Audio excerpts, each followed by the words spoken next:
Your cybersecurity solution is here. Introducing Pentester's Advanced Cybersecurity Suite. Ready for peace of mind? Try it for free. No credit card required. Pentester.com.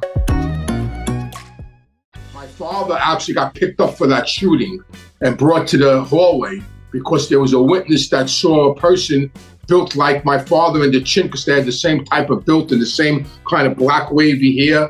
So that was the Chin's claim to fame. He became Vito Genovese's driver. From what I was told, he became Vito Genovese's driver. He got straightened out in the 50s, just like my old man got straightened out in the 50s. He came through the ranks in the Genovese family, and he became the boss. And then he went away. He got convicted of a RICO, and that's when the Chin was made the boss. The Chin was very old school, very Costa Nostra,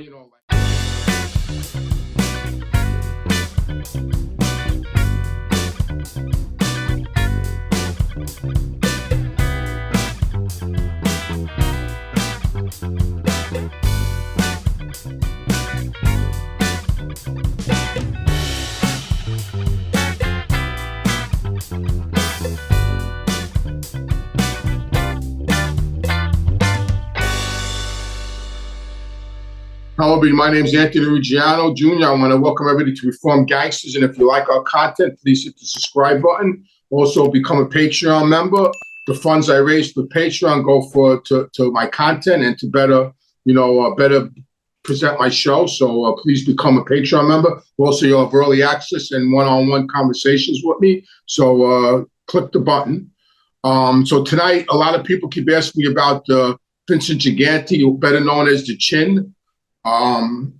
What I know about him, and it's funny because my father and him, Fat Andy, and the Chin were tied together from the 50s. So he was, what I know of him, he started out as a boxer from downtown Manhattan, from the West Side.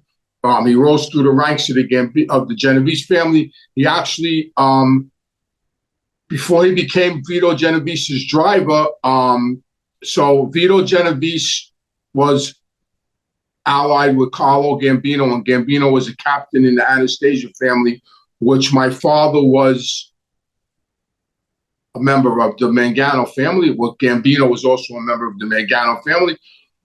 But so it all goes back to Vito Genovese. He wanted it. Frank Costello was the boss of that family. Lucky Luciano was the first boss. Then Frank Costello became the boss before Genovese. So Frank Costello got shot in the hallway and lived. And my father actually got picked up for that shooting and brought to the hallway because there was a witness that saw a person built like my father in the chin, because they had the same type of built and the same kind of black wavy hair and the same kind of height. So they were both picked up for that attempted murder, I should say. And my father was actually brought to that hallway, and he had to run up and down the hallway, he told me. And eventually they found out it was the Chin who actually shot Costello. And later on in the years, I used to ask my father, "Are you sure it wasn't you?" And my father would tell me, "No, it wasn't me, because if it was me, he would have been dead." My father always believed in, he used to call it the coup de grace.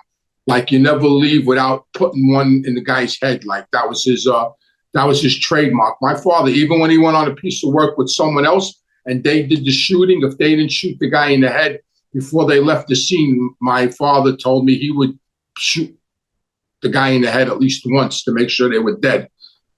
Because he said, when you do things like that, you got to do it right. Well, whatever. But that's a story for another day. So that was the Chin's claim to fame. He became Vito Genovese's driver. From what I was told, he became Vito Genovese's driver. He got straightened out in the 50s, just like my old man got straightened out in the 50s. He came through the ranks in the Genovese family. After Vito Genovese went to prison and died, another person became the boss, Terry. I think his name was, oh my God, I forget. I can't think of it. Fritz Terry. Oh, shit. I can't think of the guy's name. But anyway, he was the first person to get charged with a RICO, the guy that was the boss before the Chin. And he got convicted in the early 70s. He was the first test RICO case. Funzi Terry, I think his name was something like that. and he became the boss. And then he went away. He got convicted of a RICO, and that's when the Chin was made the boss. The Chin was very old school, very Costa Nostra, like old school, like O'Neill and everybody else. Went by the rules, ran that family with a tight end. Always was in the background. Always, my father used to tell me he's crazy like a fox. He always had an upfront guy. Tony Salerno was never really the official boss. He was the front boss. The Chin was always the boss in the background. Tony Salerno got arrested on the commission case, but he wasn't actually the boss. He was the acting boss for the Chin. The Chin was never insane, and I know that from speaking to his daughter Rita and from other wise guys. That was all an act, which was crazy in itself, because the guy used to take psychotropic medication.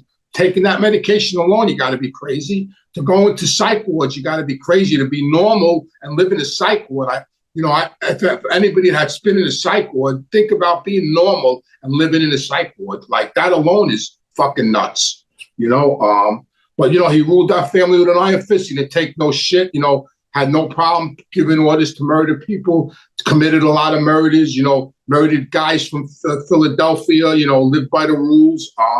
Always had, never had any beefs with the Gambinos when Gambino was alive. When I first started hanging out in the street, when I was 16, 17 and Carlo Gambino was alive, I don't remember any beefs with them at all. Everything was pretty calm. If you enjoy my show, please join my Patreon, ask your questions live, and please join my Patreon at reformgangsters.com. When Carlo Gambino died, then that's when I believe friction started, because there was friction between them over certain things. I'm not privy to it. I know Tough Tony from Corona, that he was following Neil around. They tried to kidnap him. There was a lot of beefs with them. Even me, I had a beef with Tom DeSailor when they threw a punch at me, and they were screaming that they're going to start a war over this. And it was a lot of, back and forth. There was a lot of friction. And then,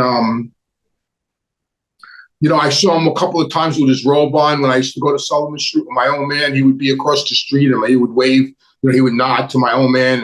And I remember the first time I saw him, I said, "Who's that guy with the robe on?" And he told me it was the Chin. I said, "Holy shit." He used to wear a hat and a robe. And Tony Lee and my father, Fred Andy, always used to tell me they were glad they weren't around a guy like that, because they don't know if they could have put up with that. I mean, a lot of guys had to put up with that, like him acting crazy. But they did it. He had a lot of power, a lot of money. He made a lot of money. He made a lot of money, and he had a lot of power.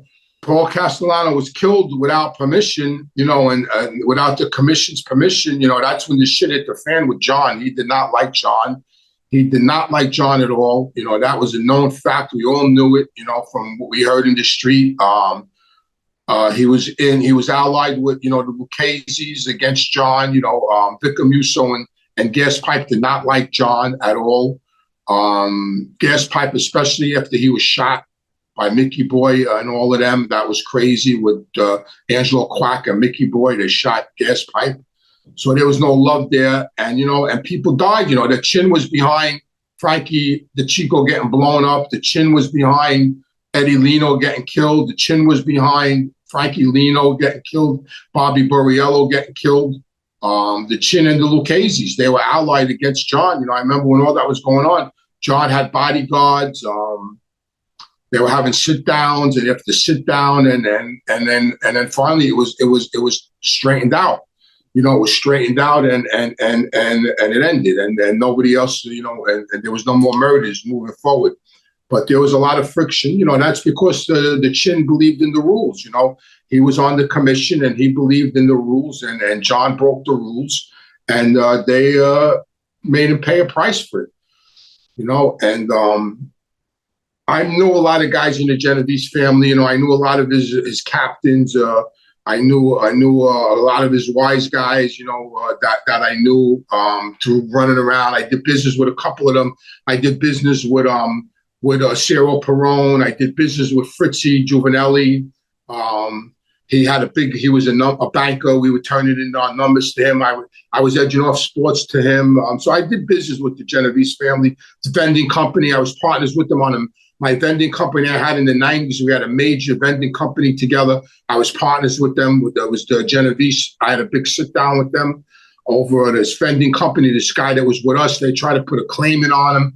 And I had to sit down in Jersey with Ronnie One Arm and Mikey Gal and me and a couple of wise guys from the Genovese family. And we winded up going partners on the vending company. So I had some run-ins with them along the way also. But yeah, so the Chin was, he was a player. You know, he was a player.